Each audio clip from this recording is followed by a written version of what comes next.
Buntes? At ikaw pa talagang napili para i-promote? Anong klaseng guro ka? Wala kang asawa pero may anak? Isang matandang guro ang sumigaw sa gitna ng oath-taking ceremony. Tumigil ang lahat. Lahat ng matay nakatutok kay Amara.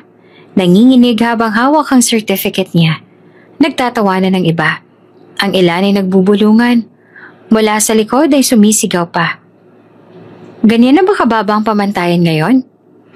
Ngunit bago pa siya makalabas ng bulwagan, isang matinis na tunog ng preno ang pumutol sa katahimikan. Isang limusina huminto sa harap ng eskwelahan. Bumukas ang pinto. Miss Amara Villaseran, the President is looking for you.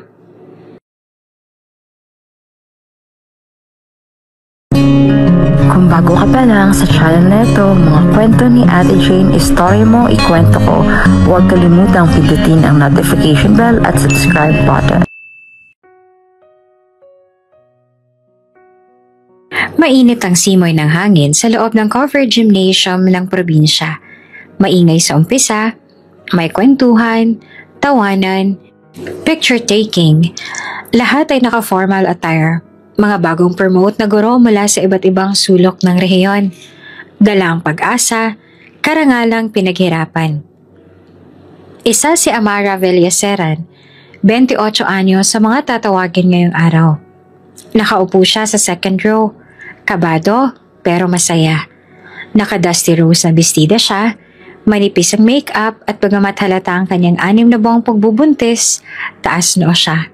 Walang asawa, walang kasama. Pero may karapatang lumakad papunta sa entablado bilang bagong Master Teacher 1. Ilang taon kong hinintay ito. Bulong niya sa sarili habang mahigpit na hawak ang maliit na bag. Sa harap, isang DepEd supervisor ang nagsalita. Ngayong araw na ito, kinikilala natin ang dedikasyon at galing ng ating mga gurong na promote dahil sa kanilang kasipagan, kontribusyon sa kalidad ng edukasyon. Palakpakan po natin sila. Umingay ang paligid. Nagsimulang tumawag ng pangalan. From Barangay Estrella Elementary School, Region 4A, Miss Amara Villaseran, promoted to Master Teacher 1. Tumayo si Amara. Mahinang palakpakan. May ilang kamera na umilaw. Umakyat siya sa entablado ng mahinahon. Pinilit gawing normal ang kanyang paglalakad kahit mabigat na ang tiyan. Pagdating sa gitna, inabot sa kanya ang sertipiko. Kumunot ang noo ng isang opisyal, pero walang nagsalita. Tinanggap niya ito. Yumuko ng bahagya at ngumiti. Ngunit bago pa siya makalakad palayo mula sa mikropono, buntis yan! Walang asawa! Dapat ba siyang i-promote? Tumigil ang lahat. Ang masaya at maingay na seremonya ay biglang natigilan. Parang pinindot ang mute button ng buong bulwagan. Lahat ng ulo ay sabay-sabay na lumingon sa pinanggalingan ng boses. Isang matandang babae sa ikatlong row. Nakatayo, taas kamay, galit ang mukha. Si Mrs. Leticia Ampil, isang senior teacher mula sa ibang distrito. Kilalang tukso at mahilig mambatikos. Hindi ba't siya yung nabalitang buntis pero walang asawa? Anong klaseng ehemplo yan para sa mga estudyante natin? May mga sumunod na bumulong. May ilang hindi mapigilang mapangisi. Ang dating papalakpak na mga kamay, ngayon abala sa pagre-record ng video. Ganyan na ba kababang pamantayan sa DepEd ngayon? Dagdag ng isa pang boses mula sa likuran. Isang lalaking guro. Sabay tawa. Di kami na rin ang magbubuntis-buntisan. Ang mga nasa entablado ay nagkatinginan. Tila hindi alam ang gagawin. Ang regional director ay biglang tumikim at umiling. May isa pang official na pasimpleng tinapik ang announcer sa braso. Tila gustong tuldukan ng eksena. Ngunit ang spotlight ay nakatutok pa rin kay Amara. Literal at emosyonal. Nakatayo pa rin siya sa gitna ng entablado. Hawak ang kanyang sertipiko. Naka-straight posture pero halatang nanginginig ang kamay. Hindi siya umiiyak. Hindi rin siya umalis. Pero sa loob-loob niya, parang may apoy na dahan-dahang sinusunog ang buong pagkatao niya. Hindi niya alam kung dapat ba siyang magsalita. Sasagutin ba niya? Ipapaliwanag ba niya ang sitwasyon? Hindi niya nga alam kung anong isasagot. Wala siyang balak ipangalandakan ng ama ng bata dahil ni siya, hindi rin niya kalala. Pero ngayon ba talaga? Sa araw na pinaghirapan niya? Sa entabladong ito kung saan minsan niyang pinangarap tumayo na may dignidad? Kailangan ba niyang mapahiya ng ganito? Miss Villaseran, sabay bigkas ng MC. Pilit na inaayos ang sitwasyon. Congratulations po sa inyong tagumpay.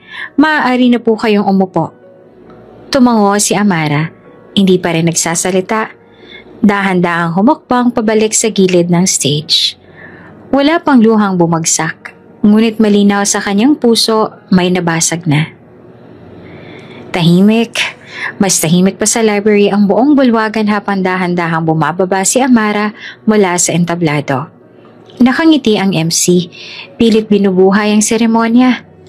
Palakpakan po natin si Miss Villaseran. Pero walang halos pumalakpak. Ilang mahihinang tapik lang mula sa opisyal sa harap. Habang ang ibang guro naman ay tahimik, iwas tingin at abala sa pagtingin sa cellphone, kunwari ay may binabasa. Bawat yapak ni Amara sa hakbang pababa ay parang tumatapak sa bubog. Hindi siya umiiyak, pero ramdam niyang kumakabog ang dibdib niya. Mahigpit ang hawak niya sa certificate na kanina ay simbolo ng tagumpay, ngayon ay tila naging paalala ng kahihiyan. Umupo siya sa pinakadulo ng hilera ng silya, sa sulok ng bulwagan malapit sa fire exit. Doon halos hindi siya kita. Doon niya pilit tinago ang sarili sa paningin ng mga mapanghusga. Napayuko siya. Kasabay noon tuluyang bumulusok ang mga luha. Tahimik lang, walang hikbi, walang tunog, pero umagos na parang ulan ang kanyang luha. Habang maigpit niyang niyayakap ang dokumentong pinaghirapan niya ng maraming taon. Hindi ko to deserve. Hindi dapat ganito ang araw na to. Nakita niya sa malayo ang ibang mga guro na binabati ng kasamahan nila. May nagtatawanan, may nagsiselfie, may nagyayakapan. Samantalang siya, nakaupong mag-isa sa gilid, ni walang lumapit para kumamusta. Sa gilid ng kanyang mga mata may nakita siyang 3 gurong nakatalikod pero pabulong-bulong. Isa sa kanilang numuso papunta sa direksyon niya. Kanina pa yung nakaupo dyan, di man lang lumaban. Di ba nga siya yung anak ng tagalabada? Kaya pala. Sayang, talino pa naman. Pero ayun, buntis agad. Wala pang asawa.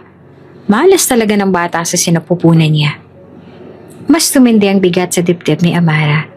Pilit niyang pinigilan ng hikbi, pero kumakatas na ang luha sa kanyang kamay.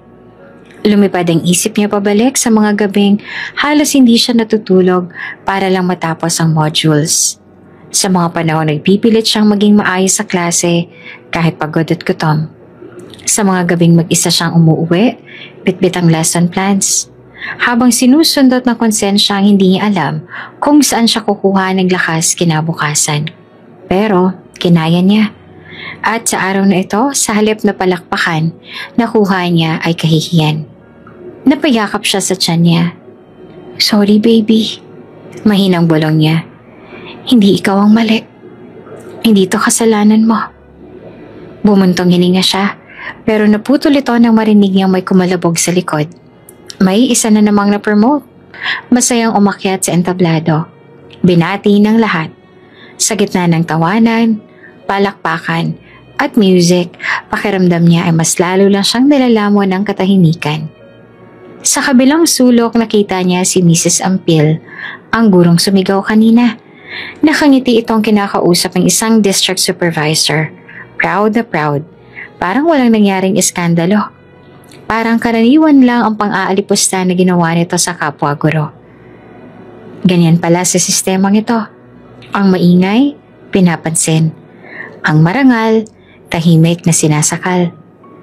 Sa kanyang pagkakaupo naisip niyang umalis. Tumayo na sana siya pero bigla siyang tinigilan ng isang estudyanteng volunteer na dumaan. Ang batang lalaki, siguro ay grade 10, bahagyang natigilan. Tiningnan siya mula ulo hanggang tiyan. Hindi nagsalita ang bata. Pero sapat na ang tingin para muli siyang mawasak. Tahimik siyang naupo ulit. Hindi pa ito ang tamang oras para lumabas. Kahit gustuhin niyang takasan ng bulwagan, alam niyang mas lalala lang ang bulong-bulungan kung bigla siyang mag-walk out. Baka may umiyak pa. Naririnig niya sa kabilang upuan, bulong ng isang babae. Parang gusto niya nang maglaho. Napatakip siya sa mukha. Hindi dahil nahihiya sa ginawa niya, kundi dahil sa kawalan ng katarungan. Kung alam lang nila kung gaano siyang nagsikap. Kung alam lang nila ang buong istorya. Pero hindi. Wala ni isa ang nagtangkang magtanong, makinig o umunawa. At doon sa gitna ng masayang pagdiriwang ng iba, sa isang sulok ng bulwagan, nakaupo ang isang guro na dapat ipinagdiriwang. Pero siya ngayong pinagchichismisan, pinagtatawanan at pinandidirihan. Tila dahan-dahang gumuho ang mundo sa paligid niya. Pero sa gitna ng katahimikan, may ibinulong sa kanya ang kanyang sariling damdamin. Hindi dito matatapos ang kwento mo, Amara. Tahimik ang gabing yon sa apartment ni Amara. Malamig ang simoy ng hangin pero mas malamig ang kanyang damdamin. Buong araw siyang tila lumutang sa ulap ng kahihiyan. Matapos ang nangyaring iskandalo sa kanyang sariling oath-taking, isang araw na dapat sana'y puno ng karangalan. Ngunit ngayon, nakaupo siya sa kanyang kama. Nakayuko, yakap ang tuyo na sanang certificate ng kanyang promotion. Ang papel na pinaghirapan niya sa loob ng 7 taon. Sa tabi ng kama may isang lumang kahon sa ilalim ng maliit na drawer. Parang hinihila siya ng kanyang damdamin patungo doon. Dahan-dahan niyang binunot ang kahon. Luma na ito. May kaunting alikabok, may punit sa gilid at tila hindi nabubuksan sa mahabang panahon. Nanginginig ang kamay ni Amara habang inaalis ang takip. Sa loob nito, may ilang lumang larawan. Isang ulat mula sa nanay niyang pumanaw na at isang puting tela na maingat na nakabalot sa isang bagay. Dahan-dahan niyang binuksan ang tela at lumantad ang isang pares ng men's sandals. Kulay dark brown. Medyo luma na pero malinis pa rin. Tahimik niyang pinagmasdan ito. Para bang may sariling buhay. At sa sandaling yon, bumalik sa kanyang alaala at isipan ang isang gabi. Isang taon na ang nakakaraan. Gabing maulan, nakalipas ang isang taon. Isang regional seminar ang dinaluhan ni Amara noon sa isang beach resort sa Southern Luzon. Isa siya sa mga napiling guro mula sa kanilang distrito. Gabi na nang matapos ang huling session at dahil piniling magpahinga ng mga kasama niya, naglakad-lakad muna siya sa baybayin. Walang bituin, walang mga ulap. Hangin pa lamang, may dalang babala. Hindi nagtagal biglang bumuhos ang ulan. Mabilis siyang sumilong sa isang maliit na shed malapit sa gate ng resort. Isang luma at walang ilaw na silungan para sa mga bisita. At doon niya nakita ang isang lalaki. Nakatayo ito sa kabilang dulo ng shed, may suot na hoodie. Basa rin ito sa ulan. Tulad niya, may dala itong maliit na backpack, pero walang payong o kapote. Ang mukha nito ay bahagyang natatakpan ng anino ng kanyang hood, ngunit malinaw ang maamong anyo at matatag na tindig. Hindi sila agad nag-usap. Tumigil lang sila sa magkabilang gilid ng shed. Tahimik na pinakikinggan ng ulan habang hinahabol ang hininga. Ang tanging bagay na naaalala ni Amara na ginawa niya noon ay ang pag-abot ng tuwalya mula sa kanyang bag at ang pagsabing, "Basang-basa ka na rin. Gusto mong gamitin to?" Tahimik lang na kinuha ito ng lalaki at bahagyang tumango. "Salamat," sabi nito. Malalim ang boses, kalmado. May edukasyon ng pananalita. Mabilis ang gabing yon. Sandali lang silang nagkasama. Walang pangalan, walang tanungan, walang palitan ng numero. Pero sa gitna ng ulan, sa pagitan ng mga patak ng tubig at katahimikan, may kakaiba siyang naramdaman. Ligtas. Hindi niya maipaliwanag kung bakit. Pagbalik niya sa kwarto ng resort, naisip niyang hindi niya na ito muling makikita. Ngunit kinabukasan sa kanyang pag-alis, napansin niyang naiwan ang sandals ng lalaki sa mismong shed. Dahil hindi niya ito nakitang muli, kahit sa paligid ng resort, kinuha niya ito. Hindi bilang pag-aari, kundi bilang alaala ng isang gabing puno ng misteryo. Nasa kamay pa rin ni Amara ang sandals. Marahan niya itong hinahaplos. Para bang doon siya kumukuha ng lakas sa gitna ng panlalait ng mundo. Hindi mo man ako naaalala, pero ikaw ang tanging taong hindi humusga sa akin sa gabing yun. Bulong niya. Hindi niya alam kung bakit napakalakas ng loob niyang sumama sa lalaki sa silungan ng bagyo. Pero ngayon, naiintindihan niya na. Sa maikling panahon, trenato siya nito bilang tao. Hindi guro, hindi babae, hindi mahirap, hindi mataas o mababa. Tao lang. At sa gitna ng mundong muli siyang nilamon ng kahihiyan, ang tanging pinanghahawakan niya lang ay ang gabi kung kailan may isang nilalang na kahit walang pangalan ay nagparamdam sa kanya ng respeto. Itinabi niyang muli ang sandals, isinara ang kahon, pero sa puso niya muling nabuksan ang tanong, sino ka? Bakit sa dinami-rami ng tao, ikaw ang iniisip ko? At habang pinupunasan niya ang luha sa kanyang pisngi, tumingin siya sa kisame at mahinang sinabi, darating din ang araw na malalaman ko kung sino ka para sa anak nating ito. Isang taon na nakalipas, tila hindi pa rin maalis sa isip ni Amara ang nangyari noon. Ang langit ay tila may kinikimkim na galit ng gabing iyon. Mabigat ang ulap at sa di kalayuan, sumasayaw ng mga alon ng dagat. Galing si Amara sa isang regional summer para sa mga bagong guro. Isang linggo pa lamang siya sa serbisyo at ito ang unang pagkakataon niyang matawag na ma'am sa labas ng paaralan.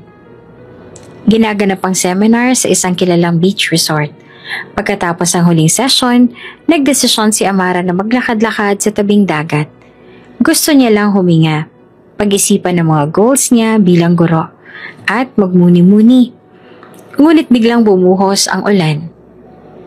Wala siyang dalang payong kaya mabilis siyang tumakbo papunta sa kalsada papalabas ng resort. Doon niya nakita ang isang matandang vendor ng prutas. Basang-basa, sinisikap isalba ang mga lansones at manggang nahulog sa lupa mula sa kariton nito. Nay, tutulungan ko na po kayo, sigaw ni Amara kahit basang-basa na rin. Hindi na siya nagdalawang isip.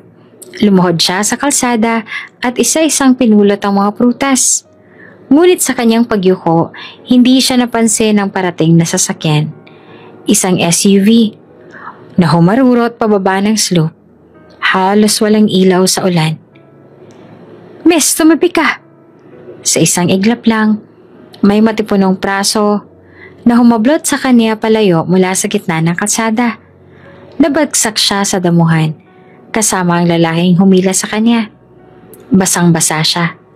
Nanginginig sa gulat. Okay ka lang? Tanong ng lalaki habang tinatakpan siya mula sa ulan gamit ang katawan nito. Napatitig si Amira. Ang lalaki ay naka-dark hoodie, may dalang backpack, nakatsinelas at hindi niya maaninag ang bagong mukha dahil sa dark hood at basang buhok. Malinis itong magsalita, pero may tonong tahimik at maingat. Opo, salamat po, sagot niya at humihingal. Tumayo silang dalawa. Tiningnan ng lalaki ang matandang vendor, tsaka mabilis na tinulungan nitong itabi ang kariton. Mag-ingat po kayo, Nay, sabi pa ng lalaki. Pagkaayos ng vendor, tumango ito sa kanilang dalawa. Salamat sa inyong dalawa. Mababait kayo. Hindi pa man nakakabawi si Amara sa pangyayari, tumalikod na ang lalaki at naglakad palayo, patungo sa madilim na bahagi ng kalsada. Sandali lang, tawag ni Amara at sinandan siya. Nakarating siya sa isang waiting shed sa may kanto ng bakuran ng resort. Doon niya nakita ang lalaki, nakaupo sa gilid, nanginginig sa ginaw, nakababa ang hood pero ang anino at ulan ay tumatabing pa rin sa mukha nito. Tahimik si Amara, Umupo siya sa kabilang dulo. Sa pagitan nila, may katahimikan. Tanging ang patak ng ulan sa bubong ang maririnig. Salamat ulit. Kung hindi ka dumating, baka ako na yung... Hindi niya na tinuloy. Swerte ka rin, sagot ng lalaki ng mahinahon. Napansin ni Amara ang kanyang mga paa. Wala itong sapatos, basa ang medyas at putik-putik. Nasaan ang sapatos mo? Nilubog sa baha, di ko na isalba. Saglit siyang nag-isip. Naalala niyang may dala pala siyang extra sandal sa bag. Mga binili niya para sa ama niyang hindi niya na napadalhan bago ito na mayapa. Maingat niya inilabas ito at iniabot sa lalaki. Eto muna, suotin mo na. Mahirap magkatrangkaso sa ganitong panahon. Tiningnan siya ng lalaki, para bang nag-aalangan. Sa'yo na yan, dagdag pa ni Amara. Pilit ngumiti. Tahimik lamang ang lalaki. Tumango, isunuot ang sandals. Salamat, sabay tingin sa kanya. Ngayon lang siya tuluyang napatitig sa mga mata nito. At sa mata ng lalaking yon, nakita ni Amara ang isang lalim ng kalungkutan, ng kabiguan at ng pagod. Ngunit kasabay nito, nandoon din ang kabaitan, ang respeto at isang uri ng lakas na hindi niya maipaliwanag. Hindi na siya nagtanong kung sino siya. Hindi rin ito nagpakilala. Para kay Amara, sapat na sa gabing iyon sa gitna ng unos, sa ilalim ng ulan, may isang taong tumingin sa kanya nang walang panghuhusga. At hindi niya kailanman inakala na ang lalaking iyon ay ang mismong Pangulo ng Pilipinas. Nakadisguise, lumabas ang palasyo upang pansamantalang takasan ang magulong mundo ng politika, proteksyon at obligasyon. Hindi niya alam at marahil hindi niya pa kailangang malaman. Mula ng gabing yon sa waiting shed, tuluyan nang nawala sa buhay ni Amara ang misteryosong lalaki. Hindi niya ito muling nakita sa resort, sa paligid o kahit sa listahan ng mga seminar participants. Tila bang ang gabing iyon ay bahagi lamang ng isang panaginip na natapos nang hindi man lang nagpapakilala ang bida. Hindi siya nagtangkang magtanong. Hindi siya nagtangkang magsaliksik. Hindi dahil sa hindi siya interesado, kundi dahil sa takot niya sa katotohanan. Paano kung may asawa na ito? Paano kung isa lamang itong biyahero sa isang gabi ng kababalaghan? Paano kung hindi ito handang panagutan ang maaaring bunga ng gabing iyon?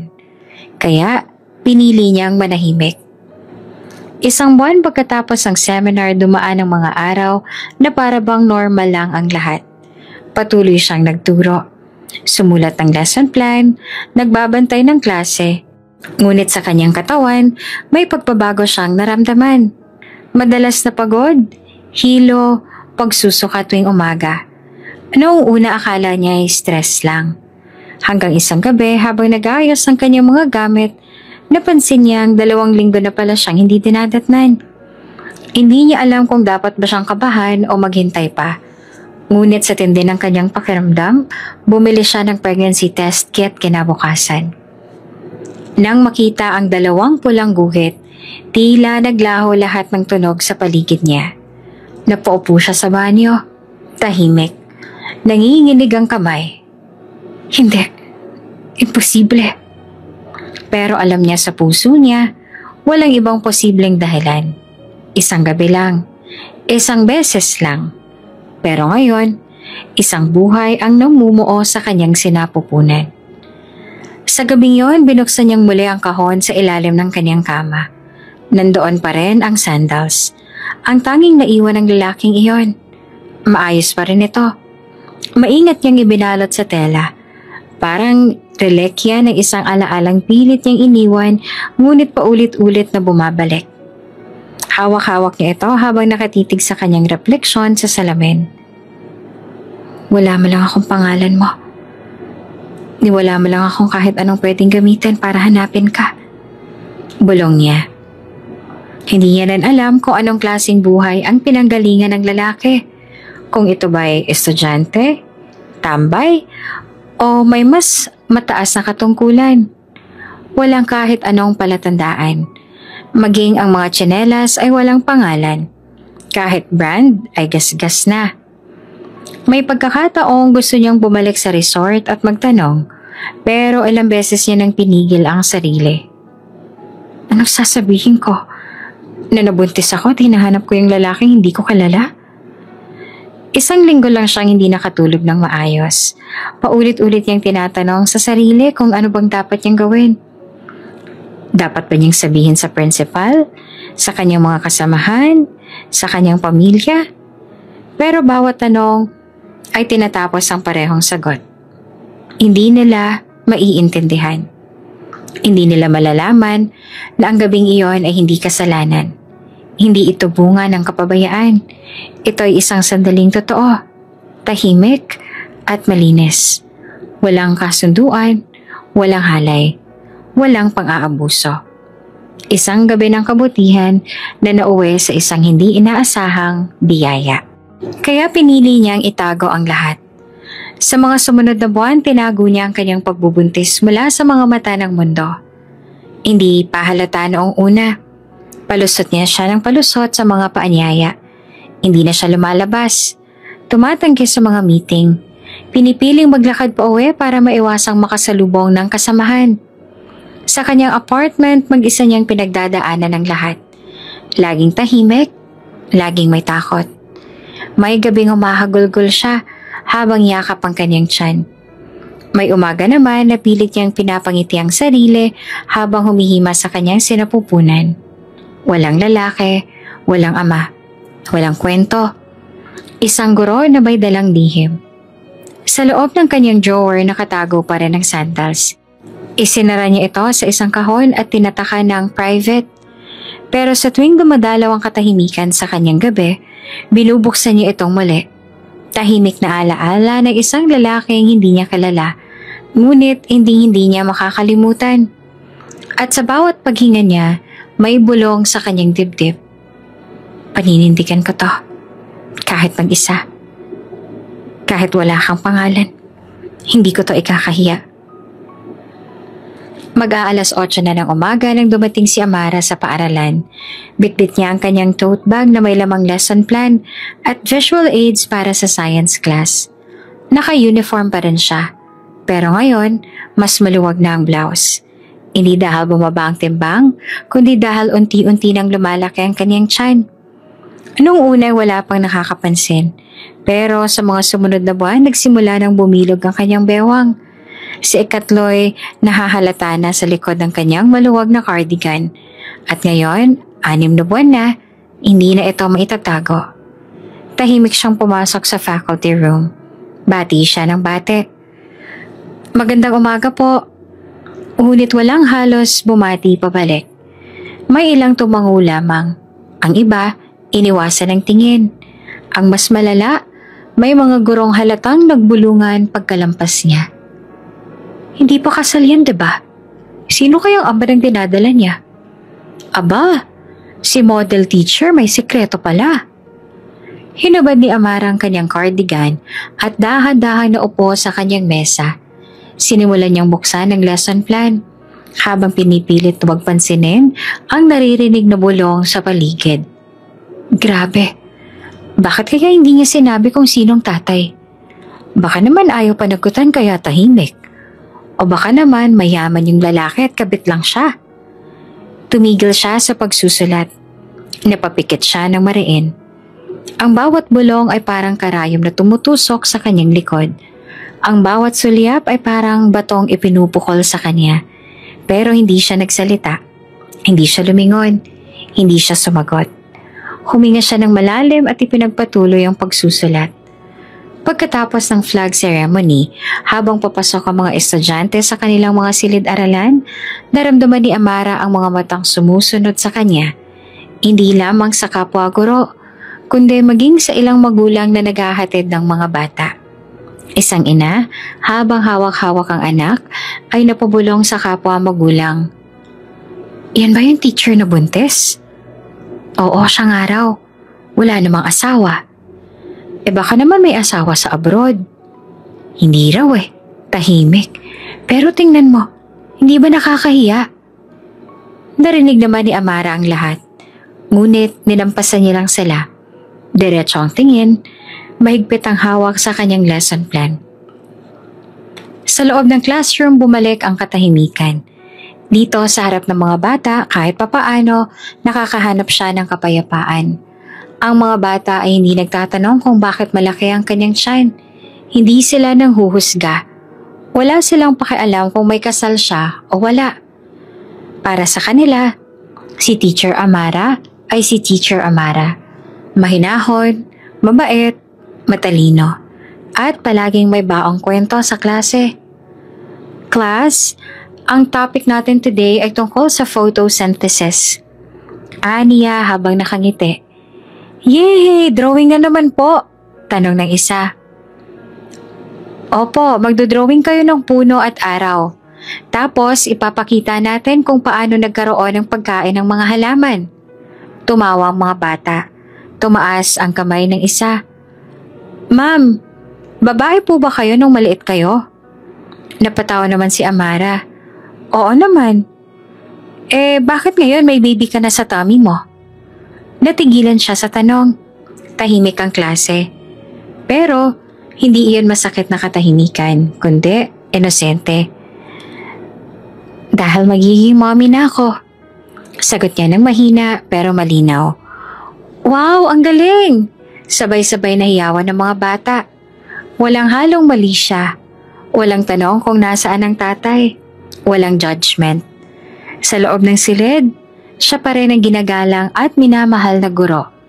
Pero sa labas nito, ibang usapan.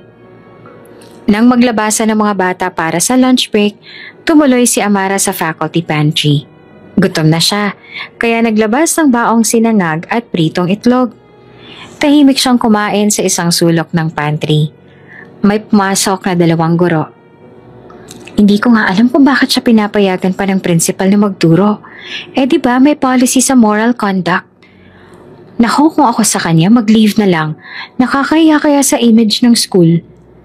Nalaglag ang tenedor ni Amara. Tumingin sa kanya ang 2 guro.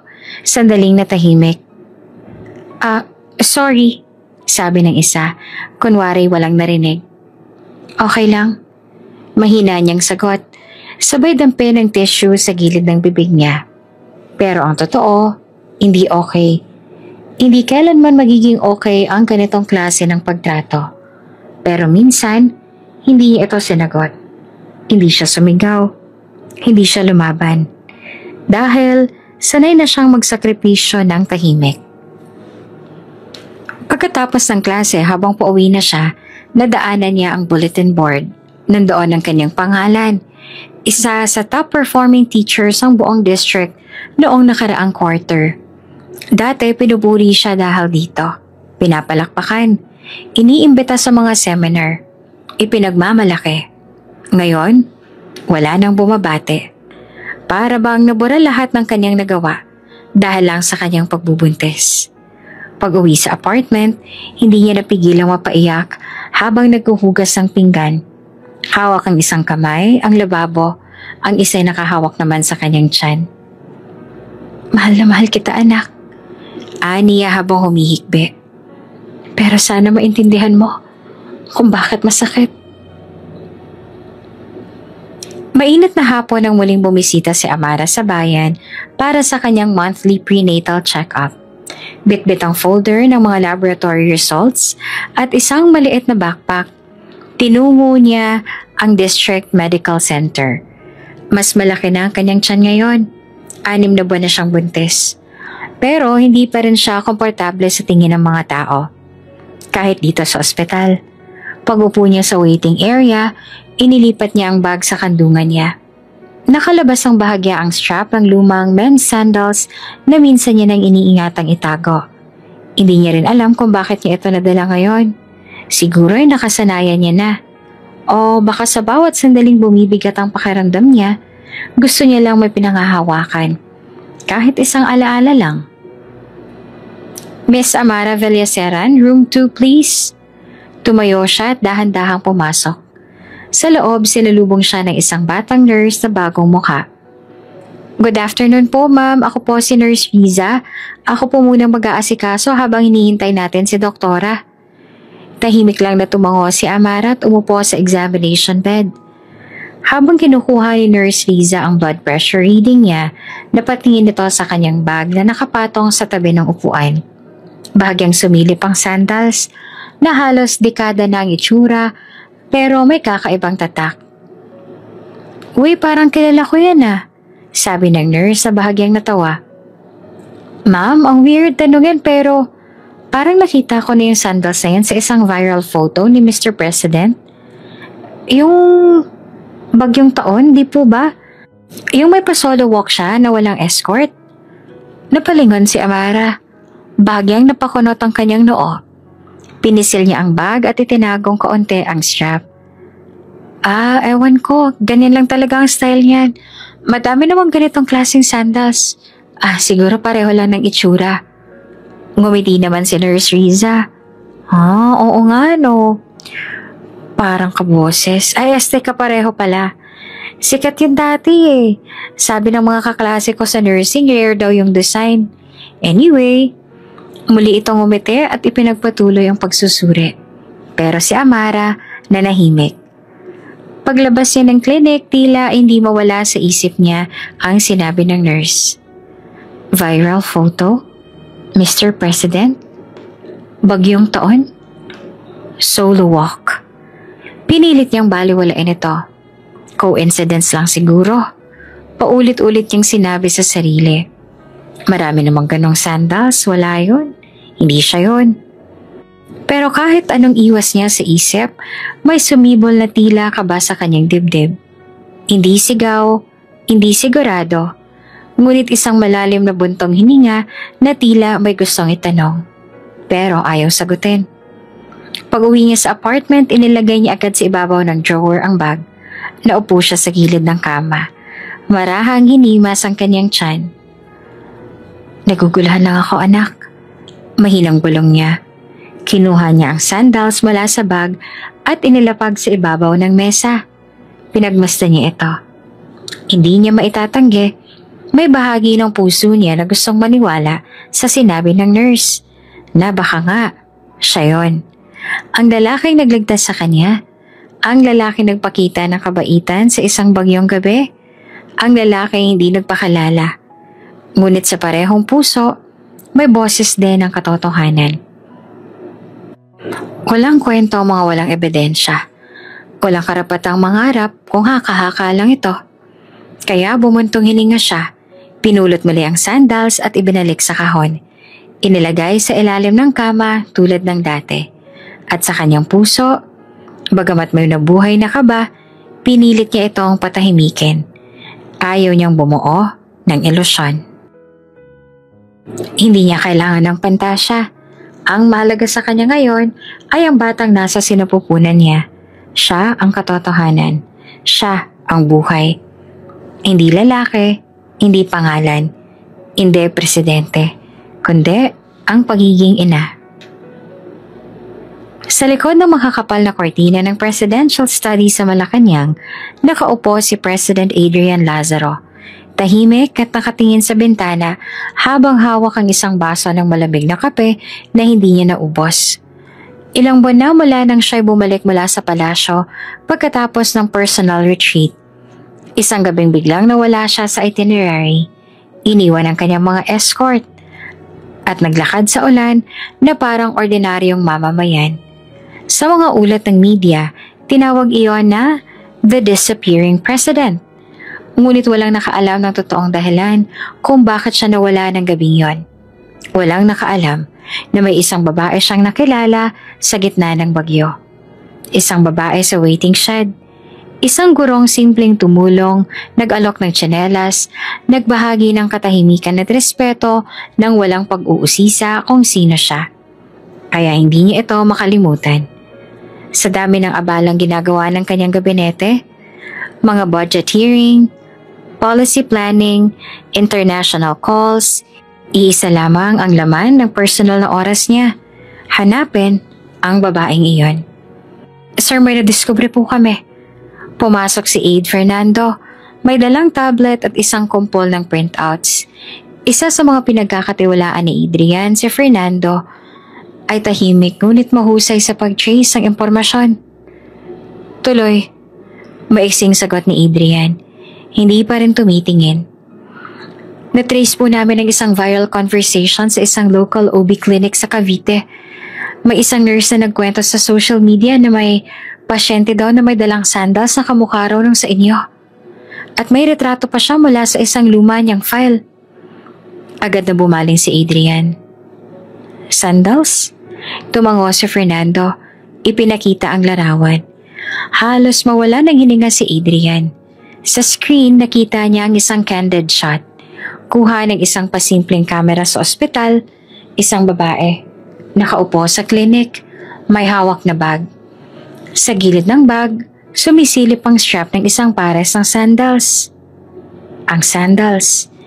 Iyon ang naiwan niyang sandals. Tumayo si Adrian at lumapit. Zoom in. Lumapit si Fernando sa tablet. May watermark po ang photo kasi galing sa internal system ng nurse. Pero ayon sa palitan nila ng messages, sinabi raw ng babae na hindi niya alam kung bakit dala-dala niya yun palagi. Hinawakan ni Adrian ang screen at para pong gusto niyang hilahin palabas ang sagot. May pangalan ba? Address? Clinic record?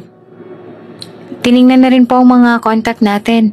Ang babaeng nasa photo ay kinilala nila bilang Amara Villaseran, guro, public school teacher, buntes, walang asawa. Tumigil si Adrian. Tumama sa kanyang pangalan na parang kulog. Amara. Isang pangalan na hindi niya alam pero parang alam niya na. Ilabas ang background record. Lahat. From civil registry to DepEd.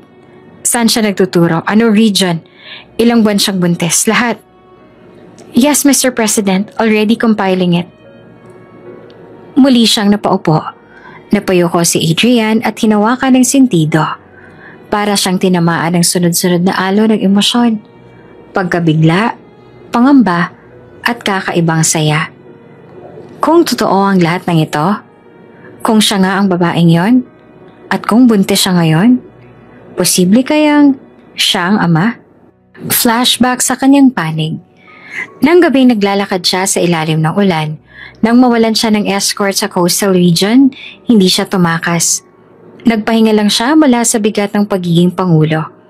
Napagod siya sa mga peking ngiti ng mga opisyal, sa mga scripted na talumpati, at sa paulit-ulit na tanong sa kanyang pagiging binata. Sa waiting shed, doon niya nakita ang babae, si Amara. Walang tanong kung sino siya. Walang selfie, walang chismis. Binigyan siya ng tuwalya, inalok siya ng sandals, at higit sa lahat, binigyan siya ng katahimikan. Isang gabi lang iyon, pero mula noon araw-araw niya itong inalala. At ngayon, may mukha na ang alaala. May pangalan, at marahil may anak na. Fernando, mahina ngunit matalim ang boses ni Adrian. Iyon ang sandals ko. Siya ang babae. Kinilabutan ng aide. Sir, gusto niyo pong i-contact? Hindi pa. Ayokong takutin siya. Ayokong dumating ang balita sa kanya na parang utos. Gusto ko maayos. Desenteng harapan. Tumango si Fernando. Anda na po kami. Anytime. Muli siya naupo sa kanyang desk. Nakatingin sa monitor ng sandals at ng babaeng tila ngayon lang niya muling nakita. Pero matagal nang laman ang kanyang alaala. Sa isip niya, may bulong. Amara, ikaw ba talaga? At kung ikaw nga, may karapatan ba akong pumasok sa mundo mo? Sa silid ng palasyo sa pagitan ng bandila ng Pilipinas at larawan ng mga bayani, isang ama ang hindi sigurado sa kanyang susunod na hakbang. Hindi bilang pangulo, kundi bilang isang lalaking naghahanap sa babaeng minsan niyang minahal sa gitna ng ulan. Mainit ang araw sa Barangay Estrella Elementary School. Kakatapos lamang ng lunch break at abala na muli ang mga bata sa kanika nilang klase. Sa faculty room, si Amara ay tahimik lang na nakaupo sa kanyang mesa. Naglalagay ng grade sa class record habang pinipilit na huwag pansinin ng ilang mapanuring mata ng mga kasamahan niyang guro. Hindi pa rin natatapos ang usapan tungkol sa kanyang pagbubuntis. Kahit hindi nalantaran, ramdam niyang may mga mata pa rin ang sumusunod sa bawat kilos niya. Biglang may bumusina sa labas. Isang mahabang itim na limousine ang huminto sa mismong harapan ng school gate. Nagtaka ang guard, maging ang mga estudyante sa playground ay napahinto sa paglalaro at nagtipon sa may bakod. Ang ilang guro lumabas ang faculty room, lumapit sa bintana. Anong meron? Tanong ng isang teacher. VIP ba yan? Artista? Sagot ng isa. Parang may logo ng gobyerno yung plaka oh. Naglabasan ng ibang staff. Ang principal mismo lumabas mula sa opisina, may kasamang 2 district supervisor. Hindi nagtagal, bumukas ang pinto ng limousine. Mula rito ay bumaba ang isang lalaki. Matikas, nakaitim na suit. May insenya ng Presidential Security Group or PSG sa kanyang badge. Tumigil ang buong paaralan sa paghinga. Lumingon ang PSG aide sa paligid. Pagkatapos ay may inilabas na dokumento mula sa kanyang inner pocket. Tumingin siya sa principal at saka nilakasan ng boses. Miss Amara Villaseran? Halos malaglag ang ballpen ni Amara. Ang buong faculty room ay napatingin sa kanya. Tiningnan niya ang principal na parang naguguluhan pero hindi makapagsalita. Sumama po kayo sa amin. On direct orders from the President of the Republic of the Philippines. Parang nayanig ang buong eskwelahan sa sinabi niya ngayon. Ha? President? Sigaw ng isang guro. Si Amara? Bakit siya? Bulong ng iba. Maging ang mga estudyante ay nagtakuhan sa koridor. Sumusubok sumilip sa faculty room. Si Amara naman na natiling nakaupo. Parang na-freeze ang kanyang katawan. Namutla siya. Nanginginig ang kanyang mga daliri. Sa isip niya, bakit? Anong kailangan niya sa akin? Bakit ngayon? Hindi siya makagalaw. Ma'am, kailangan po namin umalis. Presidential schedule po ito. May escort team po kami sa perimeter. Dagdag pa ng aide. Magalang ngunit direkta. Dahan-dahan siyang tumayo. Walang nagsalita sa mga kasama niya. Lahat ay nanonood lang. Parang isang eksena sa pelikula. Tanging ang tunog ng kanyang mga yapak ang maririnig habang nilalapitan niya ang gate. Paglabas niya ng faculty room, napansin niya ang ilang estudyante na napapitlag at tila kinikilig. Si Ma'am Amara po yun. Siya raw po ang pinapupunta ng presidente. Ano yung hawak niya? Bakit siya lang? Lumingon siya sa principal. Ma'am, alam niyo po ba to? Pero ang principal ay natigilan lamang, halatang nabigla. Hindi ko alam, Amara. Walang impormasyon na dumaan sa opisina. Nagpalitan ng tingin ng mga guro. May halong inggit, gulat at takot. Ang mga dating nanlait ngayon ay tila hindi na makapaniwala. Buntis, walang asawa, pero pinapasundo ng Pangulo? Pagpasok niya sa loob ng limousine, agad siyang inalalayan ng aide. Tahimik lamang si Amara. Hindi alam kung saan ilalagay ang kamay. Halos hindi siya makatingin sa paligid. Napaupo siya sa malambot na leather seat. Pagkapasok ng pinto, unti-unting nagmaneho ang sasakyan palayo. Sa isip niya, sandamakmak na tanong. Ano to? Anong nalaman niya? Tungkol ba ito sa sandals? Saan ako? O baka naman, isa lang tong malalim na biro ng tadhana. Sa labas ng eskwelahan naiwan ng isang bulwaga ng mga tanong at bulungan. At ang dating pinagtatawanan, ngayon ay kinaiinggitan na. Tahimik sa loob ng presidential limousine habang binabagtas nito ang kahabaan ng Commonwealth Avenue. Sa tabi ng bintana, nakaupo si Amara. Hawak-hawak ang kanyang bag. Pilit pinapakalma ang puso na hindi mapigil sa mabilis na pagtibok. Anong nangyayari? Bakit ako pinatawag ng Pangulo mismo? At bakit parang may alam siya na ako mismo ayaw ko munang harapin? Walang salita mula sa PSG aide na kasama niya. Tanging malambot na musika mula sa built-in speaker ang maririnig at ang marahang ugong ng makina sa labas. Hanggang sa huminto ng sasakyan sa labas ng bintana. Nakita niya ang palasyo, ang mismong Malacanang. Imposibleng magkamali. Bumukas ang pinto. "Miss Villaseran, this way please." Nakangiting protocol officer ang sumulubong sa kanya. Hindi niya alam kung dapat ba siyang magtanong, tumakbo o tumanggi.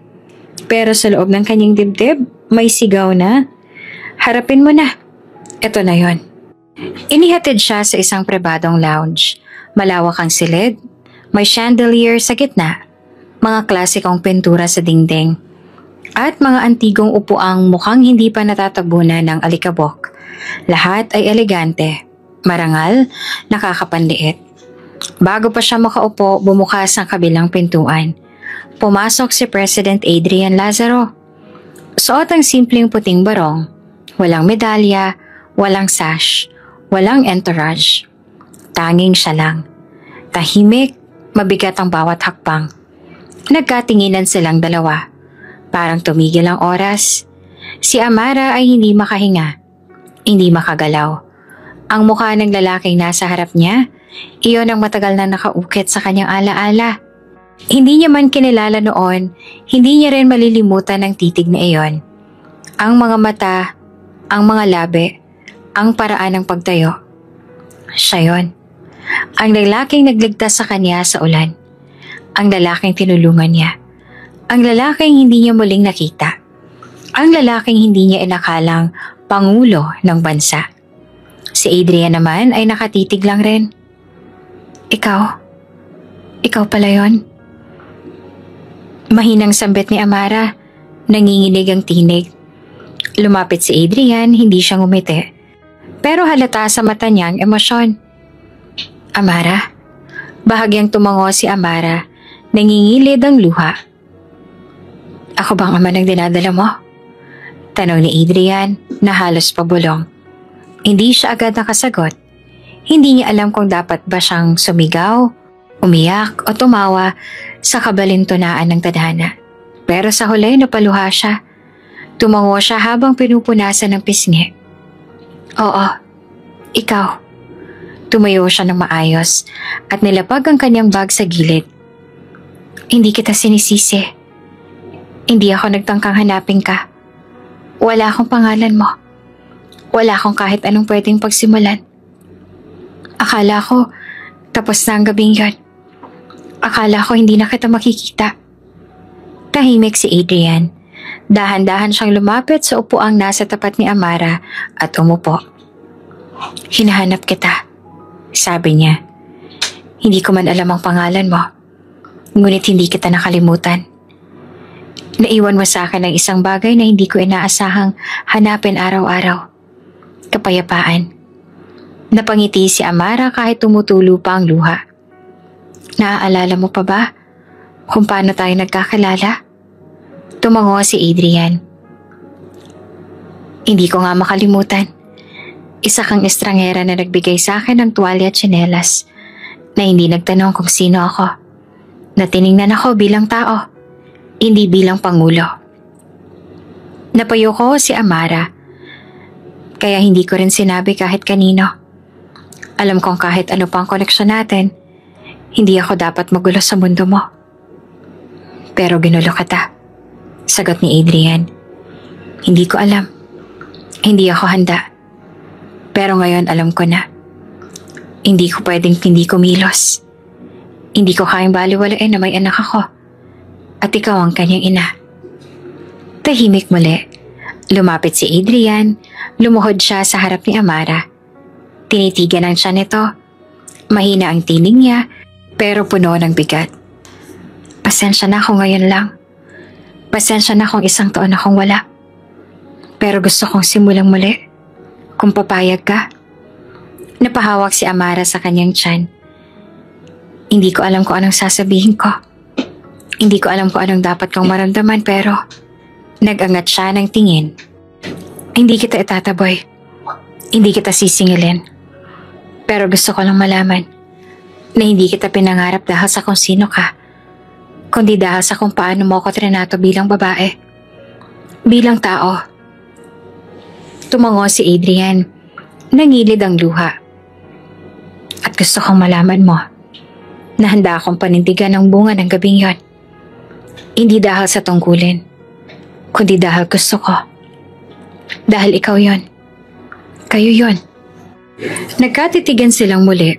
Walang musika, walang kamera, walang kasinungalingan, walang presidente, walang guro.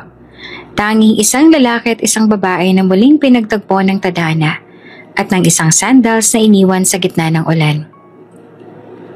Tahimik pa rin ang loob ng silid. Si Amara ay nakaupo sa gilid ng sofa, hawak ang isang baso ng tubig na halos hindi niya naiinom. Sa tapat niya si President Adrian Lazaro, hindi na nakasuot ng makapangyarihang anyo ng leader. Ngayon, isa siyang lalaking may utang na paliwanag. Nasa pagitan nila ang isang maliit na mesa. Doon niya inilapag ang sandals, ang pares na matagal nang iningatan ni Amara, at ngayon ay muling nasa harap ng tunay na may-ari. Marahang kinuha ni Adrian ng isa. Hinawakan nito na para bang isang piraso ng kanyang nakaraan ang muling nabuhay. Hindi ko akalain na dito ito babalik. Bulong ni Adrian habang tinitingnan ang lumang gasgas sa gilid. Ito ang naiwan ko sa'yo. Tumango si Amara. Basa ang sapatos mo nun.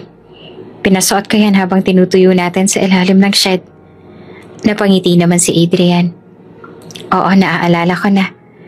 Ang gabing yon, ang ulan, ang katahimikan, at ikaw. Muli siyang tumitig sa sandals tsaka marahang ibinaba ito. May isang bagay nga pala akong kailangang ipagtapat sa iyo. Seryoso na ang boses niya. Pagkatapos ng gabing yon, hindi ako basta-bastang nawala. May nangyari.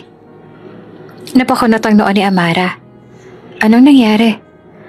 Huminga ng malalim si Adrian. Pagbalik ko sa convoy dahil lumabas ako ng walang paalam, bigla kaming hinarang. May banta raw sa seguridad. Isinailalim ako sa emergency lockdown sa loob ng military compound ng 3 araw. Walang access sa labas. Walang signal. Wala ring balita kung anong nangyari sa akin.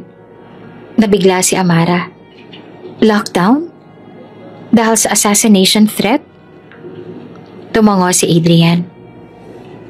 Oo, at pagkalipas ng 3 araw, nang muling buksan ang access ko sa labas, wala na ako sa lugar kung saan kita iniwan. Wala nang pangalan mo, kaya wala akong ideya kung sino ka. Walang kahit anong paraan para hanapin ka.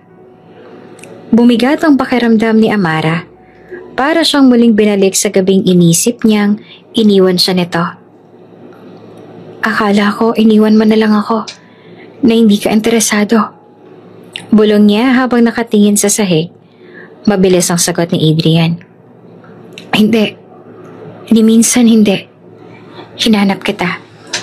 Pero paano ko haharapin ang buong bansa para lang sabihin may isang babae akong gustong hanapin? Na wala man lang akong pangalan, litrato o contact number. Napayo ko si Amara. Akala ko simpleng lalaki ka lang na nagkataong mabait. Sabi niya. Ngumiti naman si Adrian ng bahagya. At ako naman, akala ko ikaw lang ang simpleng guro. Pero hindi kita malimutan.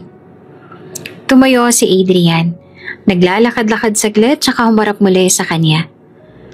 Pagbalik ko sa palasyo, sinubukan kong ibalik ang atensyon ko sa trabaho. Pero gabi-gabi, sa bawat pulong, sa bawat address, sa bawat campaign, ikaw ang naiisip ko. Lalo na kapag umuulan. Sa tuwing bubuhos ang langit, naiisip ko. Nasaan ka na kaya? Buhay ka pa ba kaya? Kamusta ka? Napaluha si Amara.